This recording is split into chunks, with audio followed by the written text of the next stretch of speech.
Dieu mit l'homme qu'il avait créé dans le jardin d'Éden. Deux perspectives s'ouvraient devant cet homme. Il pouvait avoir la vie ou il pouvait mourir. S'il mangeait du fruit de l'arbre de la connaissance du bien et du mal, il mourrait. Et s'il mangeait le fruit de l'arbre de vie, il aurait la vie. L'homme que Dieu avait créé était vraiment bon. Mais cependant, la question de la vie ou de la mort demeurait posée. L'homme était capable de réfléchir et de se mouvoir, mais il n'avait pas la vie.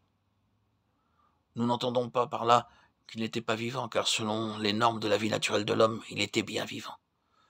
Dans Genèse 2:7, nous avons pu lire que l'homme devint une âme vivante.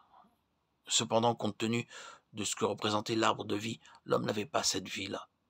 Il avait la possibilité de réfléchir et d'éprouver des sentiments. Ce sont les principales fonctions de l'âme. Toutefois, il n'avait pas la vie qui était typifiée par l'arbre de vie. Par cet exemple, nous découvrons que la vie est plus profonde que les sentiments et que l'intelligence. Tout dans le christianisme peut être contrefait.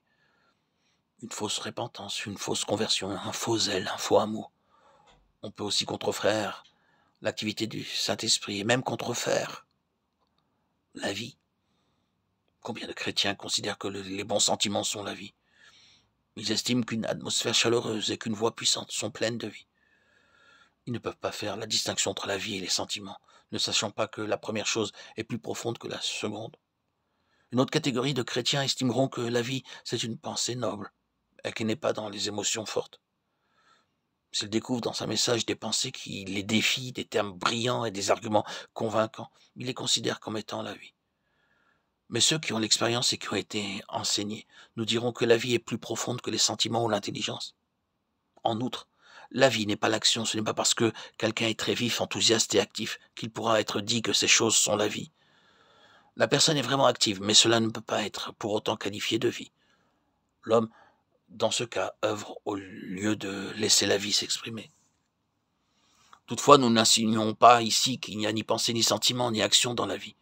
Nous voulons simplement affirmer que la vie n'est pas l'intelligence, ni les sentiments, ni l'action.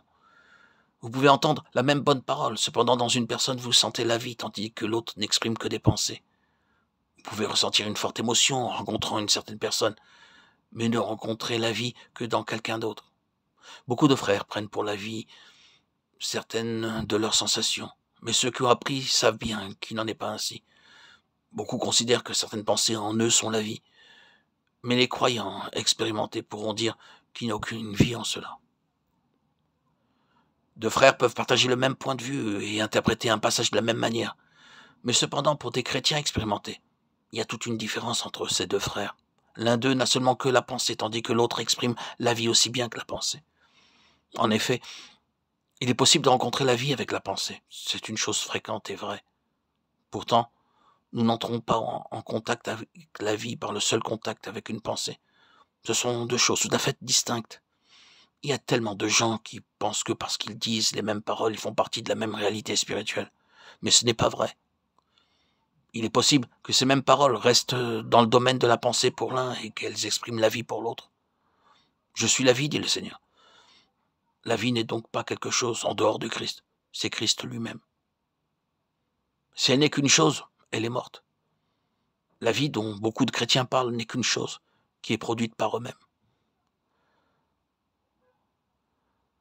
Nous avons vraiment besoin de la grâce du Seigneur dans ce domaine. Nous savons ce qu'est la pensée, ce que sont les sentiments et ce qu'est l'activité. Cependant, il nous manque une claire appréciation de ce qu'est la vie. Demandons au Seigneur de nous faire voir ce qu'est réellement la vie. Et un jour, lorsque cette révélation nous sera accordée, nous connaîtrons tout naturellement ce qu'est cette vie. Et alors, nous pourrons toucher le Seigneur.